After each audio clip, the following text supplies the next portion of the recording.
दोस्तों, एबले study point में आपका फिर से स्वागत है। और आज हम मौलिक अधिकार के बारे में पढ़ेंगे।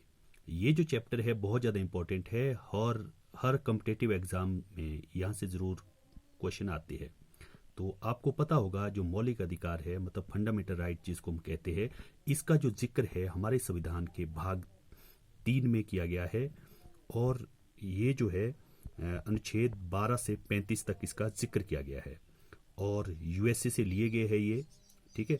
और हमारे संविधान का जो भाग 3 है इसको जो है मैग्ना कार्टा की संज्ञा दी जाती है। एक्चुअल में जो मैग्ना कार्टा है ये 12वीं शताब्दी में जो इंग्लैंड के जो राजा थे उन्होंने अपने मजदूरों को कुछ एक जो है लिखित में राइट दिए थे। उसको जो है क्या कहा गया है, उसको मैग्ना कार्टा कहा गया है और वहीं से ये टर्म ली गई है। मूल रूप से हमारे संविधान ने हमें 7 मूल अधिकार प्रदान किए हैं। जो पहला है ये है समानता का अधिकार, दूसरा है स्वतंत्रता का अधिकार, तीसरा है शोषण के विरुद्ध अधिकार, चौथा है धर्म की स्वतंत्रता का अधिकार, पांचवा है संस्कृति और शिक्षा संबंधी अधिकार, छठा है संपत्ति का अधिकार और सातवां है संवैधानिक उपचारों का अधिकार। लेकिन आपको पता होगा जो संपत्ति का अधिकार है, जो 44वां संविधान संशोधन हुआ था 1978 में, उसके द्वारा मौलिक अधिकारों की सूची से इसे हटा दिया गया है और इसको अब जो है हमारे संविधान के भाग 12 में अनुच्छेद 300A के तहत कानूनी अधिकार बनाया गया है। तो कहने का मतलब ये है कि ये प्रेजेंटली जो है मौलिक अधिकार कितने हैं, ये है 6। तो सबसे पहला जो अधिकार आता है वो आता है समानता का अधिकार मतलब राइट टू इक्वलिटी। इसका जो जिक्र किया गया है वो किया गया है आर्टिकल 14 से 18 के बीच में। तो इसमें जो अनुच्छेद 14 है इसमें लिखा गया है विधि के समक्ष समानता मतलब इक्वलिटी बिफोर द लॉ। कहने का मतलब है कानून के अकॉर्डिंग जितने भी लोग हैं वो सारे के सारे जो है समान हैं। ऐसा नहीं है कि अमीर को कोई दूसरा कानून है, गरीब को कोई दूसरा कानून है, सब के सब जो है इक्वल है लॉ के अकॉर्डिंग। ठीक है। 15 जो है इसमें सोशल इक्वलिटी के बारे में लिखा गया है। कहने का मतलब है धर्म, मूल वंश, लिंग, जन्म स्थान के आधार पर विभेद का प्रतिषेध किया गया है। मतलब कोई भी विभेद नहीं किया जाएगा किसी के ऊपर भी। ऐसा नहीं होगा कि धर्म के नाम पे हम बोलेंगे ना ना हिंदू राष्ट्र है जी भारत, ये है वो है, हम मुसलमानों को पीटना स्टार्ट कर दे या मुसलमान जो है हिंदुओं को पीटना स्टार्ट कर दे। ऐसा नहीं होगा। ना ही जाति के अकॉर्डिंग किसी के साथ भेदभाव किया जाएगा। तो मतलब इसमें जो है ये सब के सब जो है उस पर रोक लगाई गई है अनुच्छेद 15 के अकॉर्डिंग। अनुच्छेद 16 में जो है इसमें अवसर की समानता के बारे में बताया गया है। कहने का मतलब है हर लोग को जो है हर फील्ड में जो है बराबर की हिस्सेदारी दी जाएगी। ऐसा नहीं होगा कि अगर किसी के पास पैसा है उसको ज़्यादा अवसर दिए जाएंगे, किसी के पास पैसा कम है उसको कम अवसर दिए जाएंगे। ऐसा नहीं होगा, सबको जो है अवसर की समानता दी जाएगी। अनुच्छेद 17 में जो है इसमें अस्पृश्यता का अंत किया गया है। कहने का मतलब जो अनटचेबिलिटी होती है उसको जो है ख़त्म किया गया है। जैसे पहले होता था कि भाई किसी को बहुत ही नीचा समझा जाता था, उसको बहुत गंदे गंदे शब्दों में उसको प्रताड़ित किया जाता था, वो सारे के सारे जो है उसको ख़त्म किया गया है।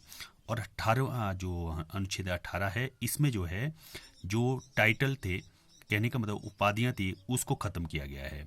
लेकिन उपाधियां जो है केवल 2 चीज़ों में दी जाएगी, वो दी जाएगी सेना और एजुकेशन में, वहीं पे उपाधियां दी जाएगी। बाकी किसी भी फील्ड में उपाधियां नहीं दी जाएगी, उनको जो है ख़त्म किया गया है।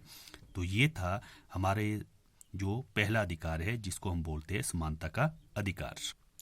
जो दूसरा अधिकार है ये है स्वतंत्रता का अधिकार।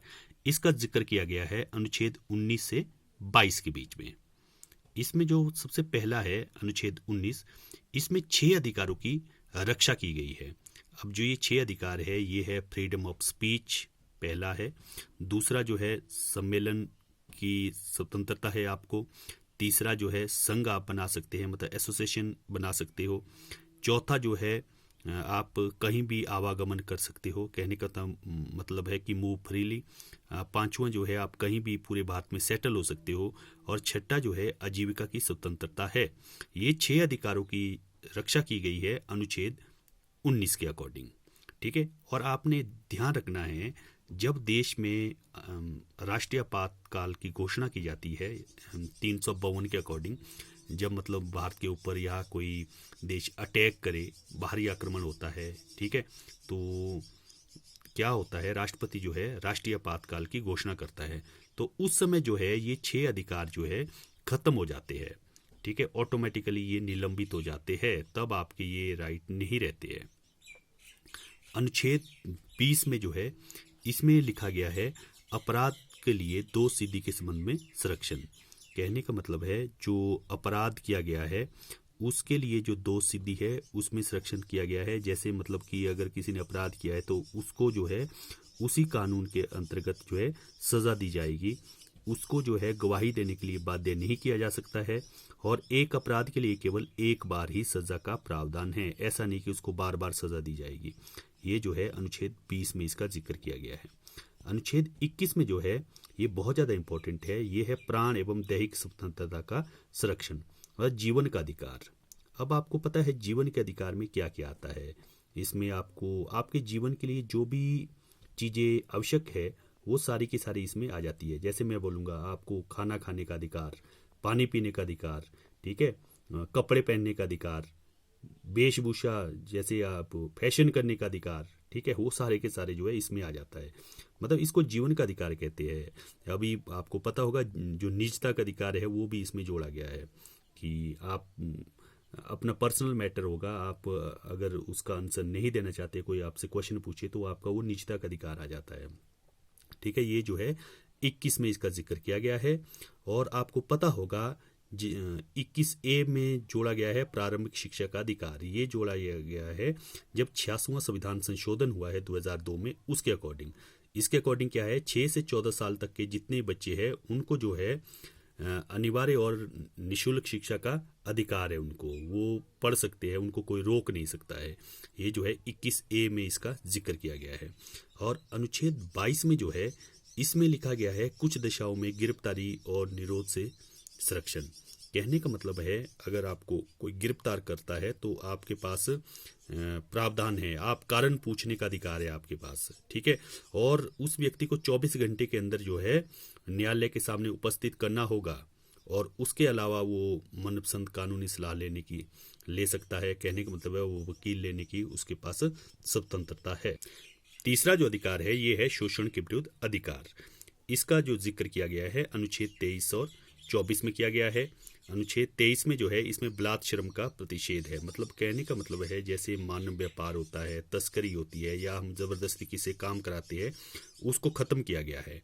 और अनुच्छेद 24 में जो है इसमें 14 वर्ष से कम आयु के जो बच्चे हैं उनको कारखाने, फैक्ट्री आदि में काम करने पर उनको प्रतिबंधित किया गया है, उनसे काम नहीं करा सकते हैं।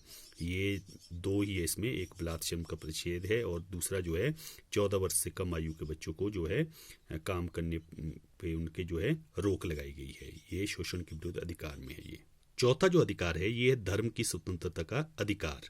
इसका जो जिक्र किया गया है ये किया गया है 25 से 28 के बीच में। इसमें जो है अनुच्छेद जो 25 है इसमें है धर्म को मानने, आचरण व प्रचार करने की स्वतंत्रता। आप किसी भी धर्म को मान सकते हैं, उसका प्रचार कर सकते हैं। ये अनुच्छेद 25 में इसका जिक्र किया गया है। अनुच्छेद 26 में है धार्मिक कार्य के प्रबंध की स्वतंत्रता, ठीक है। और 27 में है किसी धर्म की अभिवृद्धि के लिए करों के संकाय में स्वतंत्रता। और जो 28 है इसमें है धार्मिक शिक्षा उपासना में उपस्थित होने की स्वतंत्रता। ये जो है आप किसी भी धार्मिक शिक्षा या धार्मिक उपासना में शामिल हो सकते हैं, ये आपकी स्वतंत्रता है। ये पांचवा जो अधिकार है ये है संस्कृति और शिक्षा संबंधी अधिकार। ये ध्यान रखना है ये अधिकार केवल अल्पसंख्यकों को ही है, ठीक है। इसमें जो है अनुच्छेद 29 में जो लिखा गया है वो है अल्पसंख्यकों की भाषा, लिपि और संस्कृति की सुरक्षा।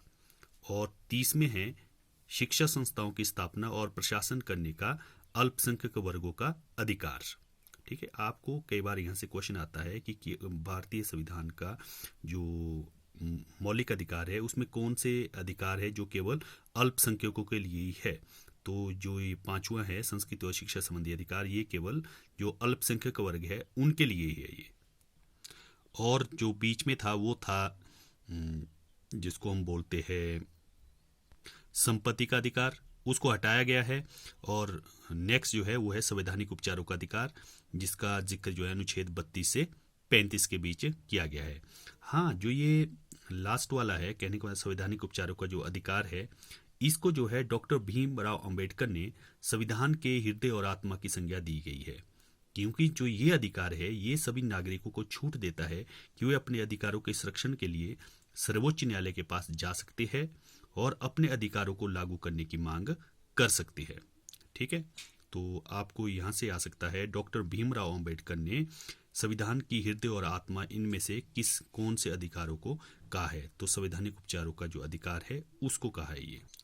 ठीक है, तो ये थे हमारे जो मौलिक अधिकार है। इसमें एक चीज़ का आपने और ध्यान रखना है कि जब भारत में जो राष्ट्रीय आपातकाल लगता है तो उसमें जो है जो अनुच्छेद 19 के तहत जो हमें अधिकार दिए गए हैं वो ऑटोमेटिकली समाप्त हो जाते हैं, और जो अनुच्छेद 20 और 21 है वे अधिकार कभी भी समाप्त नहीं किए जा सकते हैं।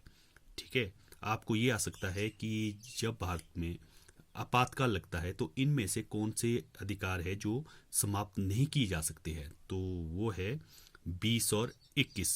ये अधिकार कभी भी समाप्त नहीं किए जा सकते हैं, बाकी सारे के सारे जो है समाप्त हो सकते हैं। तो दोस्तों ये थे हमारे जो मौलिक अधिकार है वे सब। होप आपको समझ आ गए होंगे। तो अगर आपको ये वीडियो पसंद आया तो प्लीज़ इसको लाइक करें, शेयर करें और कमेंट बॉक्स में ज़रूर कमेंट करें कि आपको ये वीडियो कैसा लगा। नेक्स्ट वीडियो में फिर से मिलते हैं, तब तक के लिए धन्यवाद, बाय बाय।